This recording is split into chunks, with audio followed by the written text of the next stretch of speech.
Damos gracias a Dios porque nos permite poder llevar a cabo esta reunión aquí en la casa de Dios y podemos poder adorar al Señor juntos. Vamos a tener unos textos distintos estos últimos domingos de diciembre. Y quisiera pedirles, por favor, abran sus Biblias en el libro de Isaías.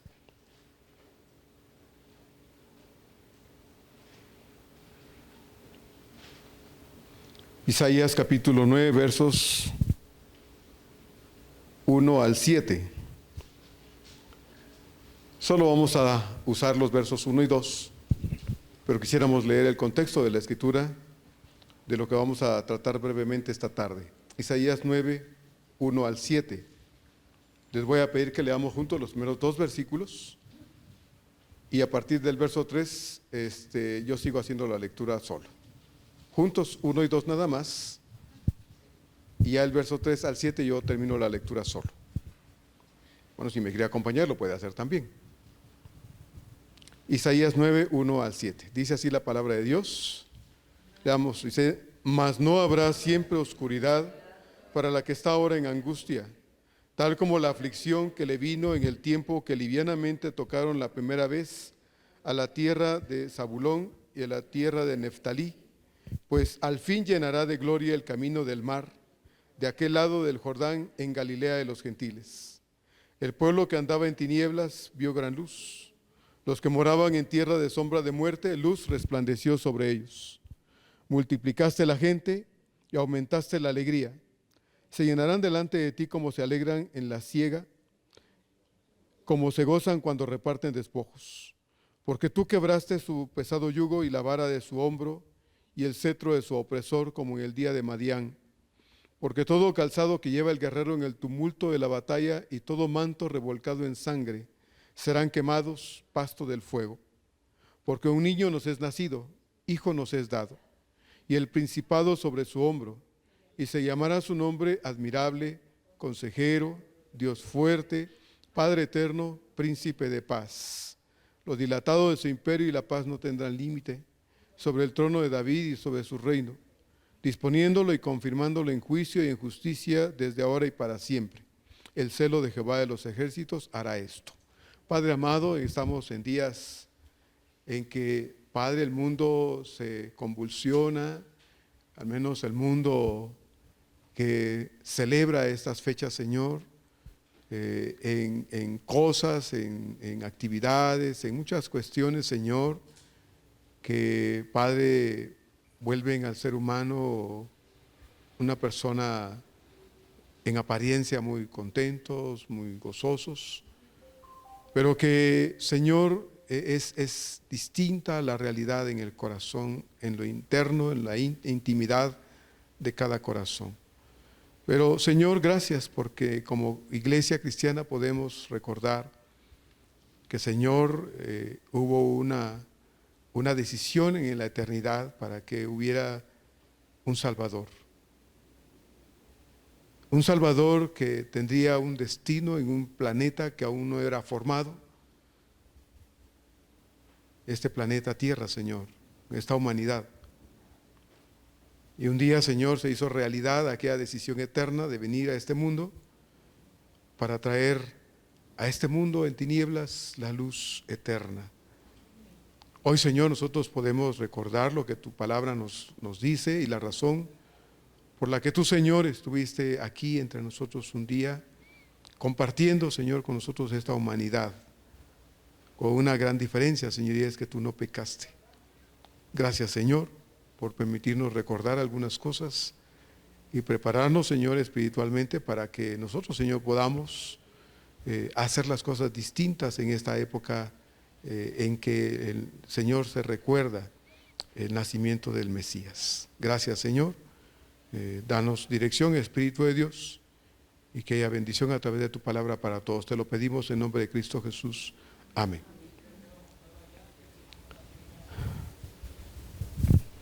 Estamos a unos pocos días de celebrar una Navidad más y vemos al mundo en su vaivén, en esta que se vuelve una locura, la locura navideña. compras, viajes, fiestas, preparativos y borracheras. En fin, en toda clase de carreras y en la búsqueda de los placeres o aquellos placeres con que las personas intentan llenar su corazón, porque en apariencia estas son las cosas que les satisfacen y que creen que les hacen felices, olvidados por completo de Dios, quien es la verdadera felicidad y la verdadera dicha, la verdadera vida. El título de esta reflexión es La verdadera luz que este mundo necesita. He oído decir, y estos días estaba oyendo precisamente también a unas personas decirlo, que estas fechas, dicen, la mejor época del año es la Navidad. No sé si usted lo ha oído, pero hay gente que así dice. La mejor época del año es la Navidad. No sé, tal vez, yo espero que nadie lo diga, pero me parece, hermanos, que a la luz de la realidad de lo que es precisamente el regalo de Dios de la vida para todos, cada día que nos podemos mover, cada día que podemos abrir los ojos y empezar, ¿verdad?, conscientemente un día, es la mejor época. Media vez tengamos salud suficiente para disfrutar la vida que Dios nos da, será siempre, hermanos, el mejor momento. Obviamente en estas fechas, pues como que se siente y se respira un ambiente distinto, ¿verdad? Tal vez porque pues la gente adorna sus casas, por la música, por las ventas que hay por todos lados, bueno, por todo esto que generalmente es parte de la celebración navideña. Pero cuando oigo decir a la gente la mejor época del año es la Navidad, me pregunto, ¿será cierto? ¿Será cierto? ¿Usted qué piensa?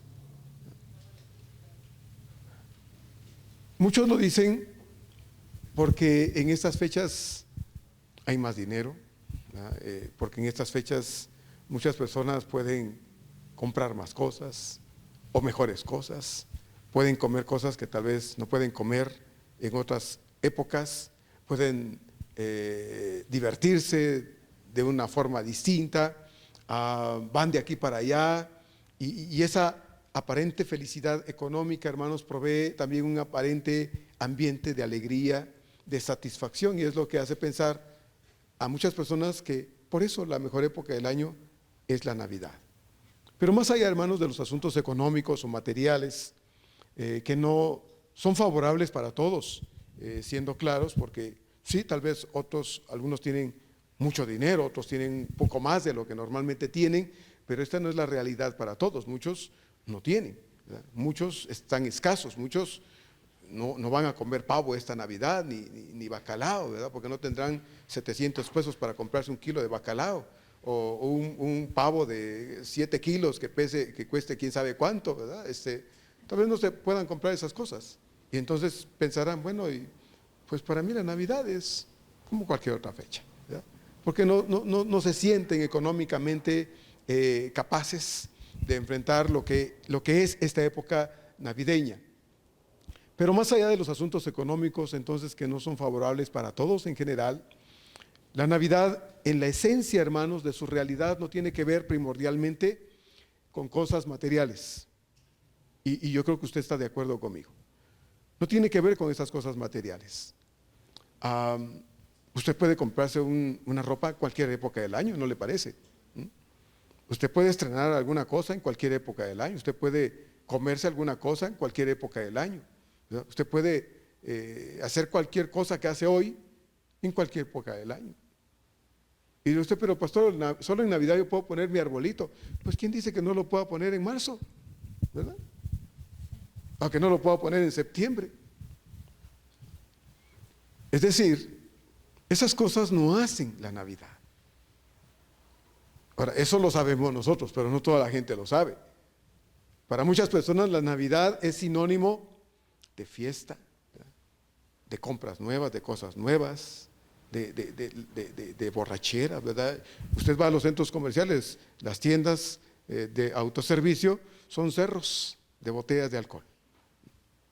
Y yo siempre me pregunto, ¿por qué? Y la respuesta es, bueno, pues porque la gente tiene dinero para comprarse todo eso, ¿verdad? Para comprar todo eso. Y mucha gente ya no llega consciente a la Navidad, incluso, ¿verdad? Ya empiezan desde antes con sus borracheras, y la Navidad se pasa en blanco porque ni siquiera supieron a qué hora se fue la Navidad en su embriaguez. Entonces, en esencia, la Navidad es más que todo esto material. En esto se ha convertido o han convertido la Navidad, en cosas materiales. La Navidad tiene otra razón de ser y de vivirse. Y en el contexto de nosotros, la iglesia, hermanos, deberíamos, y digo deberíamos, porque muchas veces incluso el cristianismo se ve arrastrado, jalado por esta forma de vida momentánea y de época. Y entonces estamos igual que el resto de la gente. Ay, no hemos comprado los estrenos. Ay, no hemos comprado esto. Y andamos hasta de malas porque no lo hemos comprado. Porque, hermano, por favor, ¿verdad? Por favor, cálmese. Si no lo compra, eso no le quita la Navidad. La Navidad está dentro de nosotros, ¿verdad? Porque es Cristo morando en el corazón del creyente. Y nosotros podemos celebrar Navidad, ¿cuántas veces al año, hermanos? 365 veces. Nos hemos mal habituado a esperar 24 de diciembre y creemos que si no estamos juntos, que si no voy a hacer esto, si no hago lo otro, si no compro esto, si no me pongo aquello, la Navidad no es la misma Navidad. Es que no tengo dinero y pues es que no le hallo a la Navidad hoy. Por favor.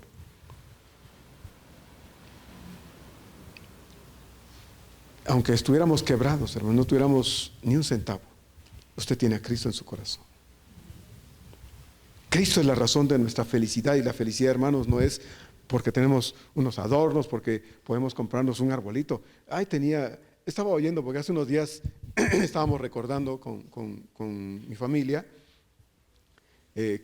bueno, nosotros siendo chicos recordamos que en nuestra casa no había muchos recursos, entonces mis padres pues compraban, allá se le llama chiribisco, ¿verdad? Es la palabra que se usa allá, una rama seca, ¿verdad?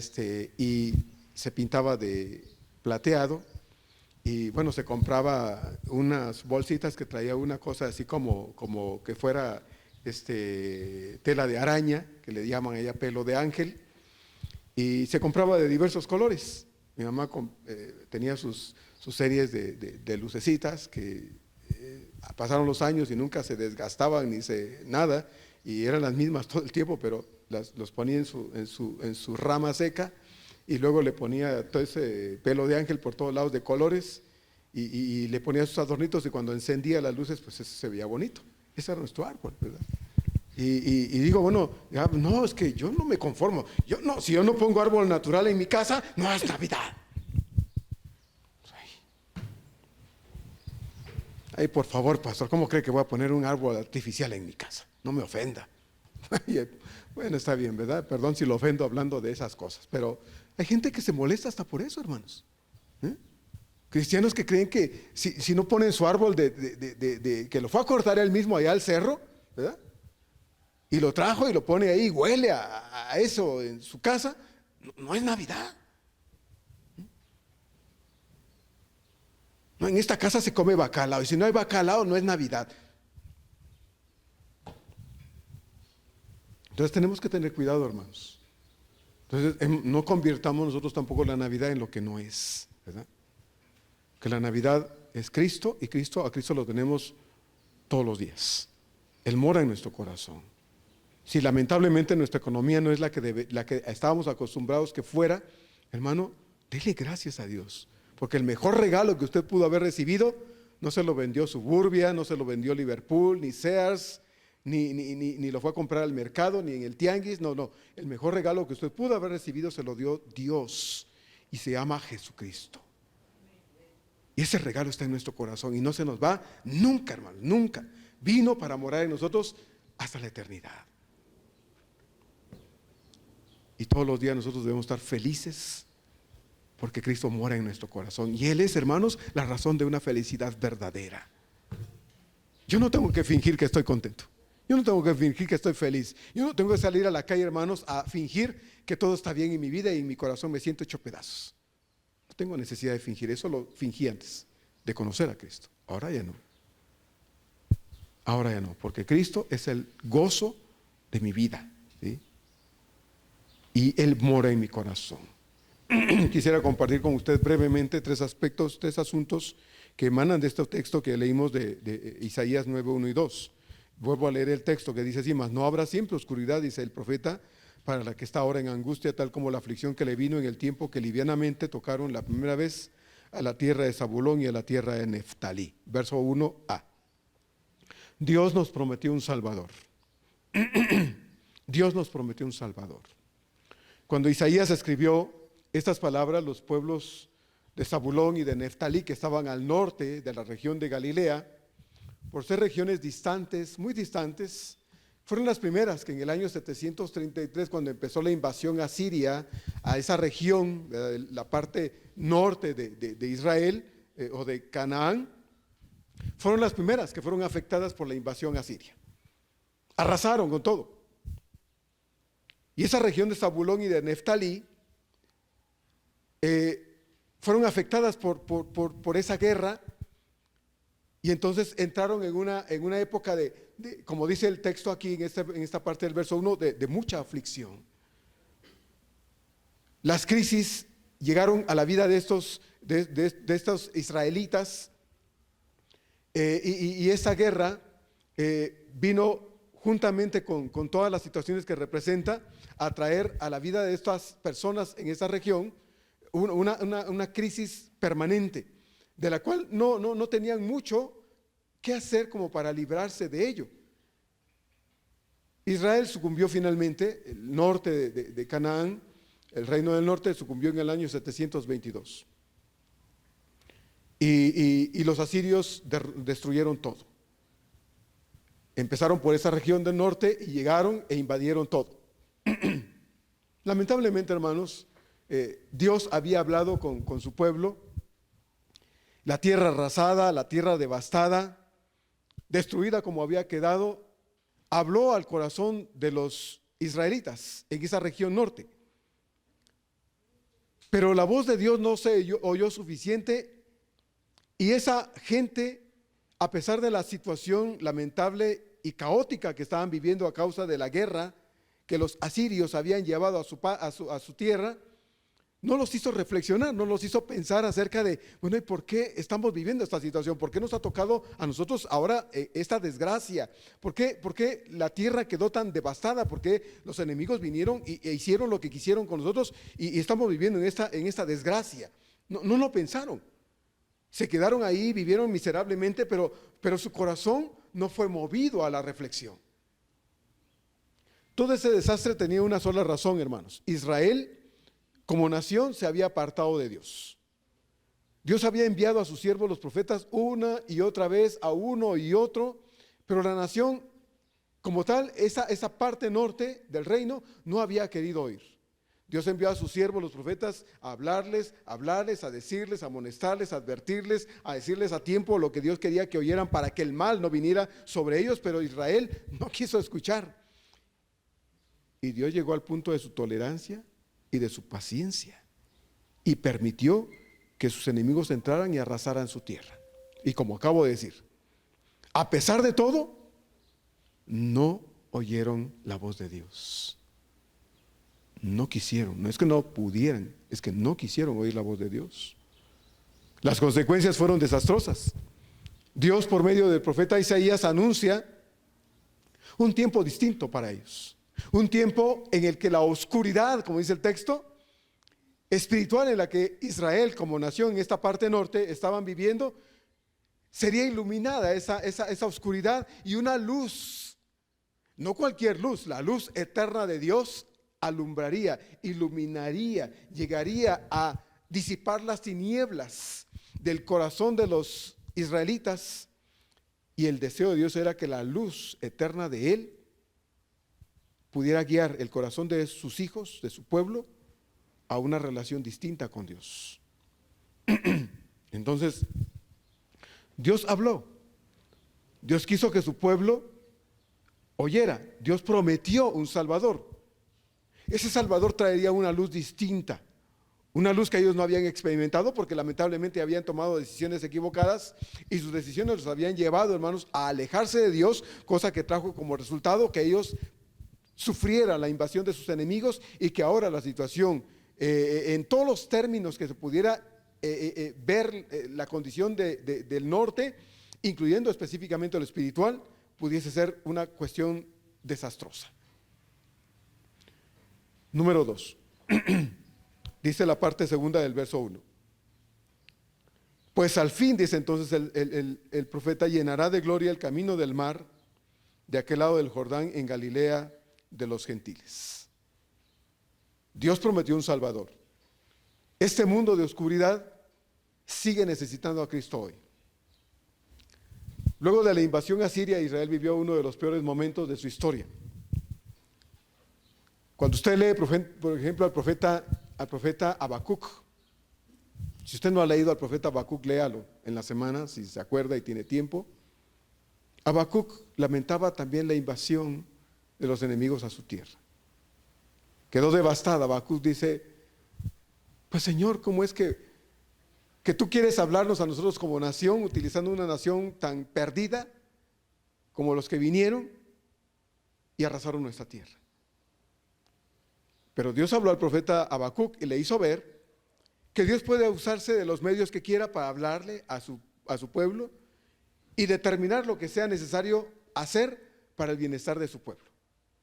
Entonces Habacuc al final dice: bueno, aunque no haya higos en las higueras, aunque no haya uvas en las vides, aunque no haya vacas en los corrales, aunque no haya ya más alimento para el ganado, dice, con todo, dice el profeta Habacuc, yo me alegraré en el Señor.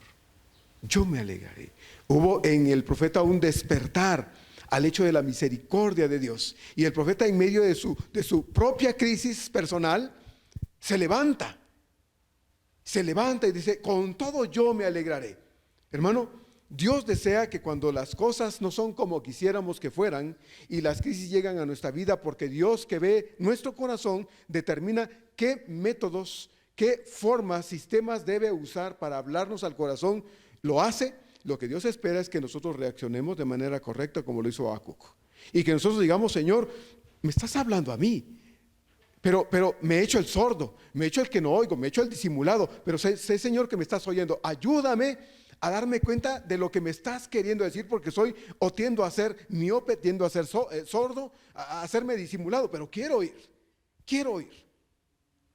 Dios nunca va a hacer algo, hermano, solo por hacerlo, con el simple hecho de fastidiar. Dios no hace eso. Dios siempre va a hablarnos al corazón para que usted oiga a Dios, y si tiene algo que arreglar, corregir, cambiar, quitar y permitir que Dios haga algo nuevo en su vida, en su relación con Él, eso es lo que Dios espera que usted haga, pero que no nos hagamos sordos. Y si nos estamos queriendo hacer sordos, digámosle: Señor, destapa mis oídos, porque mi anhelo es oírte con claridad. Eso es lo que Dios quería con el reino del norte. Cuando les habló por medio de sus profetas, dijeron: no queremos oír. Algunos de sus profetas mataron, ¿verdad? A otros les dijeron: váyanse, no queremos que estén con nosotros porque no queremos saber nada de Dios. Y aún a pesar de la desgracia que estaban viviendo, esta parte de Israel, el norte de Israel y su capital Samaria, no quisieron oír a Dios. No fue suficiente como para que ellos entendieran que todo lo que estaban sufriendo era resultado de sus propias decisiones equivocadas. Dios jamás tuvo nada de culpa en lo que le sucedió. Eso fue resultado de descuidar de manera irresponsable y premeditada su relación con Dios. Y hermano, nosotros necesitamos cuidar nuestra relación con Dios. Mire, ya se fue el año prácticamente. Estamos hoy a 10 de diciembre. Y al rato estamos ya diciendo adiós, ¿verdad?, al año viejo, y estamos ya esperando 10, 9, 8, 7, ya estamos en el 2024, ¿verdad? Pues hermano, lo que se quedó atrás Usted ya no lo puede traer y decir, lo voy a corregir, pero sí puede hacer algo para que lo que viene sea mejor. Eso es lo que Dios le estaba diciendo a Israel. Las causas por las que están sufriendo ya no lo pueden corregir, ya lo están sufriendo. Pero entiendan, pueden cambiar para lo que viene sea que mejor. Yo les decía a los hermanos hoy en el estudio dominical, estamos viendo un tema porque acabamos el que estábamos tratando del canon de las Escrituras. Y estamos viendo un tema breve y hoy preguntamos, bueno, ¿por qué Dios nos dice que crezcamos? Y el propósito de Dios para que nosotros crezcamos, hermanos, es para que nosotros seamos fructíferos. Esa es la razón primordial de Dios, para que usted y yo crezcamos, al crecer seamos fructíferos. Y yo les decía, hermanos, si usted compra una planta que da flores, un rosal, una margarita, una violeta, una hortensia, una dalia, bueno, ya sé de plantas, hermanos. Usted se compra una y dice, bueno, la compras regularmente, si va al vivero, se la venden ya con su rosota ahí, ¿verdad? O su floresota ahí bien bonita. O si usted dice, no quiero una planta que dé flores, sino una planta ornamental, me gustan estas hojotas bien bonitas. Y se la lleva a su casa, bueno, se la dan bien lustradita, bien bonita, ¿verdad? Y llega a su casa y dice, bueno, ahí se está. Pero un día esa flor se marchita y se cae. Pero ya la planta ya no da más. Y dice usted, bueno, la puedo dejar ahí, ¿verdad? sin que dé ninguna flor. Pero el objetivo de esa planta es que me dé flores. O la otra, trae su planta en unas hojotas bien bonitas, pero al rato se le empiezan a hacer feas, se secan y la planta se empieza a marchitar y dice, ¿qué pasó? ¿Qué pasó? La razón de todo esto, hermanos, es porque Dios desea que nosotros tengamos y le demos a Él fruto, ¿sí? Resultados. Dios desea ver en nosotros resultados. Y comentábamos que en alguna ocasión el Señor está en Mateo, dice que iba con sus discípulos y tuvo hambre. Y había una higuera en el camino. Y empezó a buscar entre sus hojas, pero no encontró ni un fruto. Y dijo, nunca más nazca fruto de ti. Y se fueron. Al otro día regresaron y la higuera estaba seca. Y le dijeron a sus discípulos, Señor, mira la higuera que maldijiste ayer, se secó. El Señor usó eso para ilustrar un asunto acerca de la fe. Pero decía a los hermanos, bueno, dice el texto, creo que es en Mateo, que no era tiempo de higos. Y decía una hermana, bueno, yo tengo una higuera en mi casa que todo el tiempo da higos. Bueno, qué bueno, ¿no? Porque eso es lo que queremos. Si usted tiene una planta de higos en su casa, pues usted quiere ir a cortar unos higuitos hoy, va y los corta, mañana igual. Cuando usted quiera, corta sus higos y se los come, ¿sí? Porque esa es la razón. Entonces, igual a nosotros. Dios vino, dice Juan capítulo 15, y nos injertó a Él. Nos trajo y nos juntó a Él, nos unió a Él. ¿Para qué razón? No para que seamos ramas estériles, sino para que demos fruto. Juan 15 dice, para que demos fruto, más fruto y mucho fruto.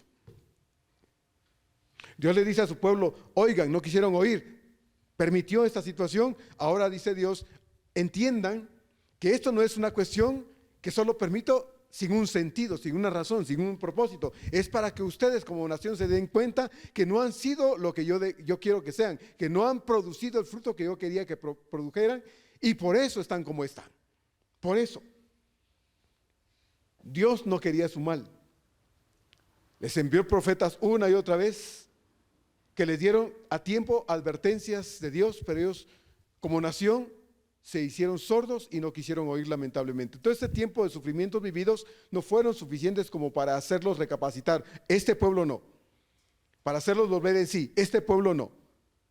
Siguieron su vida apartada de Dios, siguiendo ellos, la nación elegida por Dios para hacer bendición a todo el mundo, eligieron ser un pueblo apartado de Dios, lamentablemente. Pero Dios tenía un plan que incluía esperanza.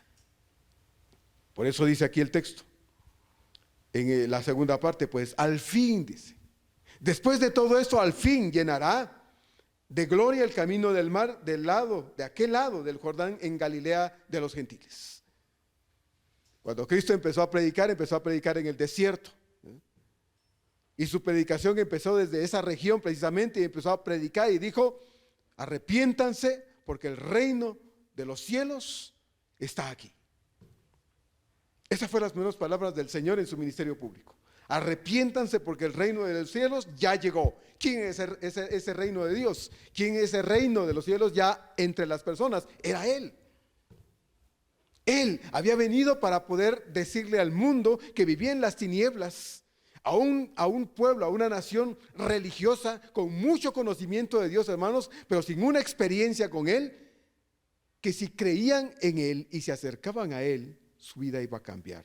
Pero ese pueblo, aún en el tiempo del Señor, no quiso. Históricamente Israel sabía de Dios. Eso siempre fue una característica esencial y primordial en Israel. Desde niños eran enseñados. Deuteronomio capítulo 6, recuerda usted, da una gran y fuerte mandato al pueblo de Israel. Estas palabras que yo te ordeno hoy, ¿qué les dice? Las repetirás a tus hijos y hablarás de ellas estando en tu casa, etcétera, etcétera, etcétera. A los 12 años, un judío generalmente se sabía la ley de Moisés. De memoria, hermanos. Entonces, era un pueblo con conocimiento. Sabía de Dios. Habían aprendido de Dios. Y las historias que sabían de Dios, las conocían bien. Pero saber de Dios no era igual que conocer a Dios. Usted puede saber mucha Biblia, pero vivir una vida apartada de Dios, ¿verdad? Son dos cosas distintas, hermanos. El conocimiento no necesariamente cambia la vida de nadie. Y hemos usado el ejemplo del diablo. El diablo también sabe de Biblia. Él viene temprano al culto, fíjese. Usted llega y ya llegó él. Antes que usted ya está aquí. Pero tiene un propósito contrario al que usted trae viniendo a la casa de Dios. Él tiene el propósito de estorbarle ahorita. Qué aburrido está, duérmete. Que le envíen mensajes al celular, ¿verdad? Ahí está atendiendo el celular. O su cuerpecito está aquí, pero su mente está en el mercado ahorita. Híjoles, que ojalá no vayan a cerrar el puesto porque ahí me va a comprar ese traje. ¿Verdad? Bueno, cualquier realidad es pura coincidencia.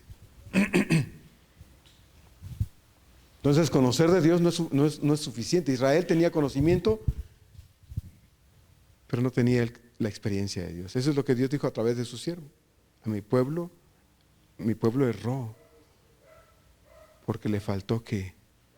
Conocimiento. El conocimiento aquí es más que saber, es la experiencia de la realidad entendida.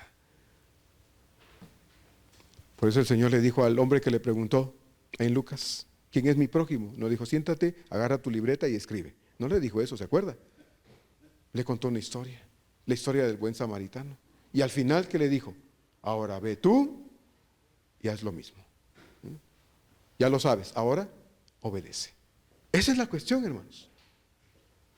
La cuestión aquí es no saber las cosas, sino hacerlas. Si usted oye y el pastor hoy trató de santidad, pues busquemos la santidad, ¿no le parece? Si el pastor hoy habló de trabajar, pues Señor, ¿en qué me habré de emplear en tu obra? Si habló de perseverancia, Señor, ayúdame a ser más perseverante. A veces las cosas no son fáciles, no se me presentan los días como quisiera que fueran, pero Señor, ayúdame a ser perseverante en caminar contigo, por lo menos ahí. Entonces, esas son las cosas que Dios dice que hagamos. Entonces, saber de Dios no es suficiente. Necesitamos conocer a Dios. Y eso es lo que Israel no había entendido. Sabían mucho de Dios, un mero conocimiento intelectual, pero no habían experimentado a Dios en su corazón. Y cuando el Hijo de Dios llegó, encontró una nación religiosa a más no poder, pero apartada de Dios en su corazón. Yo admiro, bueno, a mí me impacta mi país, hermanos. Es un país con no sé si el 75-85% de evangélicos, sino que más. Allá la religión imperante es la religión evangélica cristiana. un 80%, si no más de eso, 85%. Y los templos los domingos usted vaya, hermanos, y los camiones con mucha gente con su Biblia, la gente por montones saliendo por todos lados de cristianos. Usted ve iglesias alrededor, allá donde vive mi familia, alrededor hay como, sin exagerar, hermanos, como unos 10 templos cristianos, alrededor de la casa donde viven mis hermanos, como 10 templos cristianos. Y si usted camina un poquito más, hay más templos cristianos. Usted va por tierra y entra por la frontera y se va hacia la capital, por todo el camino usted va viendo templos cristianos. Pero algo que a mí me preocupa es qué clase de cristianismo se vive. Porque hay gente cristiana de domingo nada más. El resto de la semana es otra cosa. El domingo es cristiano. El lunes ya no. Salud. Esa es la fe de muchos. Y eso es lo que el Señor encontró cuando llegó a este mundo. ¿Se acuerda? Religiosos que en vez de decir, este es el Hijo de Dios, dijeron, este nos cae gordo y hay que ver cómo lo matamos. Y obviamente, al final, Dios permitió que eso pasara. Pero eso es lo que vino a encontrar el Señor. Una nación apartada de Dios desde su corazón. A ellos les hacía falta, mucha falta, una relación profunda, sincera y real con ese Dios. Hoy podemos ver a nuestro alrededor una sociedad religiosa, ¿verdad? Por lo menos en nuestro contexto aquí en nuestro país, una sociedad muy religiosa, tiene conocimiento de Dios muchas veces, pero no conoce a Dios, porque no tienen una relación sincera y real, profunda con ese Dios. Pablo dice, por ejemplo, en Romanos 1, 18 al 32, quiero tomarme la libertad de leerlo, hermanos. Romanos 1, del 18 hasta el 32. Si quiere usted búsquelo en su Biblia y lo lee ahí con la vista, para que vea que no me lo invento. Dice Romanos 1, 18 hasta el 32. Porque la ira de Dios, dice Pablo, se revela desde el cielo contra toda impiedad e injusticia de los hombres que detienen con injusticia la verdad. Porque lo que de Dios se conoce les es manifiesto, pues Dios se lo manifestó. Porque las cosas invisibles de Él, su eterno poder y deidad, se hacen claramente visibles desde la creación del mundo, siendo entendidas por medio de las cosas hechas de modo que no tienen excusa.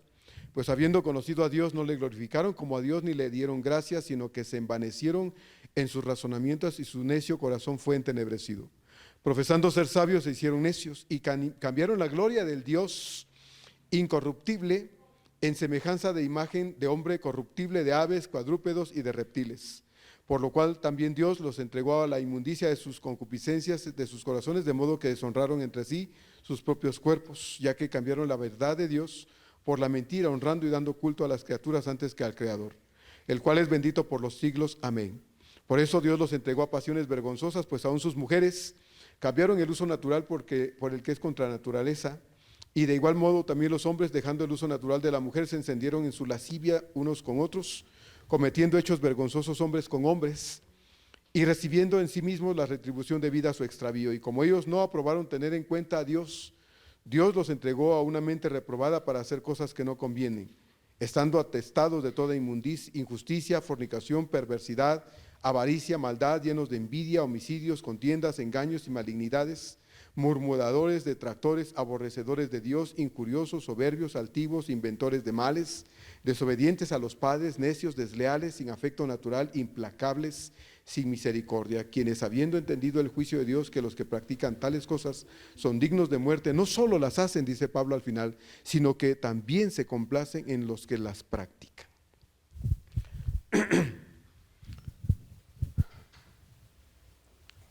La oscuridad en la que la sociedad vive, hermanos, es tal que tristemente no lo pueden notar. La mayoría de las personas viven para el aquí y para el ahora. Si no lo pruebo hoy, si no lo como hoy, si no me lo pongo hoy, si no voy a verlo, si no voy a pasearme allá, pues tal vez nunca. Así es que hoy. Entonces mucha gente vive para el aquí y el ahora. No tienen ninguna correcta expectativa de una eternidad con Dios. Y esa confusión y a la vez, hermanos, revoltura religiosa en la que viven no les da la oportunidad de conocer de verdad a Dios. porque como dice Pablo en Romanos, en el texto que leímos, tampoco quieren. Solo Cristo puede iluminar y disipar las tinieblas de cada corazón. Para eso vino, hermanos, a este mundo. No vino a darnos una excusa, una razón, un pretexto, un motivo para gastar, para todas estas cosas. Y aclaro, no estoy en desacuerdo con esto. No estoy en desacuerdo con esto, porque entonces yo diría, no pongamos nada de esto. Y no vamos a perder el tiempo hablando si es bíblico adornar y poner esto y lo otro. No, hermanos, eso ya sabemos que no tiene ninguna trascendencia. Así es que no vamos a perder tiempo en eso. En lo que estamos tratando de hacer énfasis en el hecho de que nosotros tenemos una razón para celebrar la Navidad distinto. Distinto de lo que hace alguien que no conoce a Dios. Solo Cristo pudo iluminar las tinieblas de nuestra vida, como lo puede hacer en el corazón de cada uno de aquellos que no lo conocen.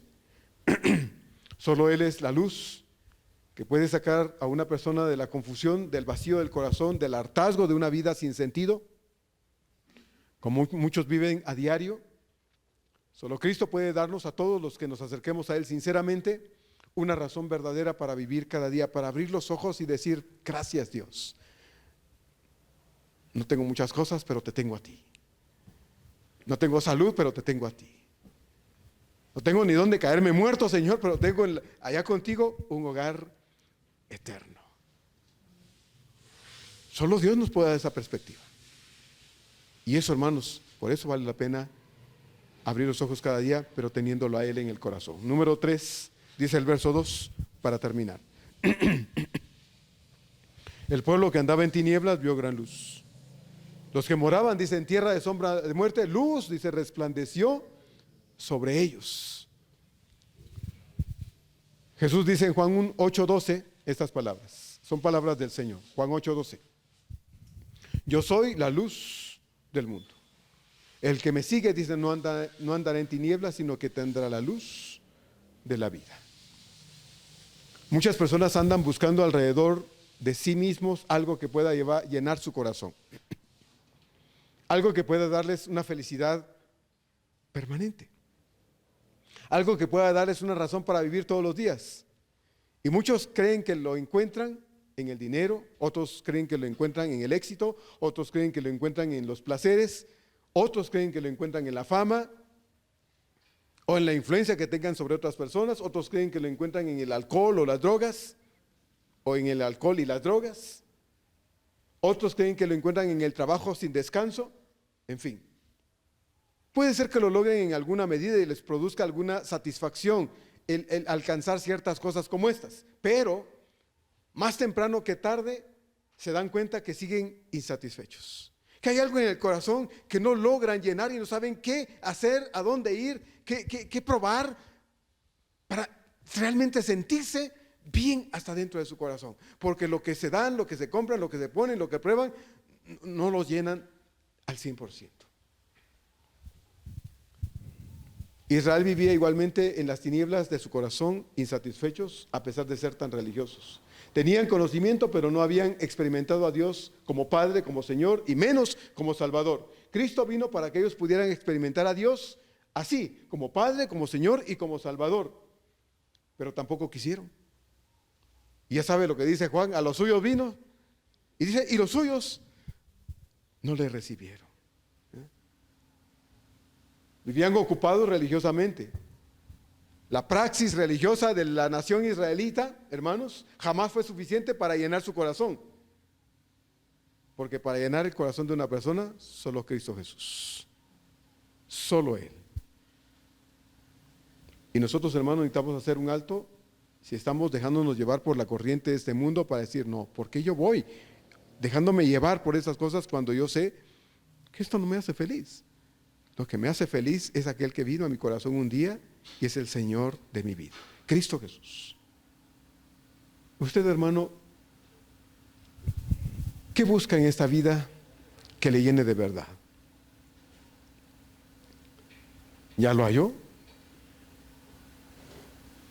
¿En quién está esa llenura del corazón? ¿Es Cristo de verdad quien llena nuestro corazón? ¿Él es el que nos da verdadera satisfacción? ¿O estamos invirtiendo tiempo, recursos y vida en lo que nos llena. Cristo vino a este mundo para iluminar la más densa oscuridad del corazón. Vino para quitar esas tinieblas del corazón de aquel que quiera un cambio de vida verdadero. Por eso me fascinan las palabras del Señor a la mujer de Samaria en Juan 4, ¿se acuerda? Le dice, cualquiera que bebiere de esta agua, volverá a tener sed. Pero el que bebiere del agua que yo le daré, no tendrá sed jamás. Eso es lo que el Señor vino a hacer, hermanos, a satisfacer nuestra vida de verdad, a llenar nuestra vida de verdad. Él es la luz eterna que vino a este mundo e iluminó su corazón e iluminó el mío. Y ahora mora en nosotros. Él es. Y para usted, que tal vez va a ver esta grabación, este video, si está queriendo encontrar cosas en este mundo que lo llenen, no lo va a poder encontrar. Porque solo Cristo, de verdad, puede llenar su corazón. Busque a Jesús. Ábrale su corazón a Dios y verá que Dios verdaderamente le va a dar una razón real para vivir cada día. Es lo que a nosotros Dios nos ha dado. Una razón real para abrir los ojos cada día. Muchos vivimos en el hartazgo de una vida llena de cosas terribles, que lo único que hicieron fue hacer más profunda esa realidad de vacío interno. Pero cuando vino Cristo a nuestra vida, nos dio otra cosa, una vida distinta que ahora Él llena constantemente con su presencia. Así es que, hermanos, gracias a Dios por la presencia de Cristo entre nosotros y en nosotros. Gracias a Dios porque Él es el cumplimiento de la promesa de Dios de un Salvador, ¿verdad? Y no solo es el Salvador, ahora es mi Salvador. Vamos a orar. Padre amado, gracias por la bendición de esta palabra que hoy nos das. Gracias, Señor, porque podemos escucharla y podemos decir, Señor, con todo nuestro corazón que somos felices, tenemos un gozo real y una verdadera satisfacción, Señor, cualquier día de la semana, cualquier día del año, todo el tiempo. A veces, Señor, pasamos por crisis, a veces pasamos por problemas, Señor, a veces los problemas se estancan en nuestra vida, lamentablemente, pero a pesar de todo ello, nosotros tenemos paz, porque la razón de una vida de paz y de gozo está en la realidad de la presencia del Cristo viviente, del Cristo eterno, en nuestro corazón. Gracias, Señor, que esa sea pues la razón por la que nosotros, Señor, vivimos cada día con una verdad que es para nosotros la única verdad y que puede ser verdad para todo aquel que cree en ti. Cristo Jesús es nuestro Señor. Gracias, Padre, por esta verdad que no va a cambiar jamás. Amén.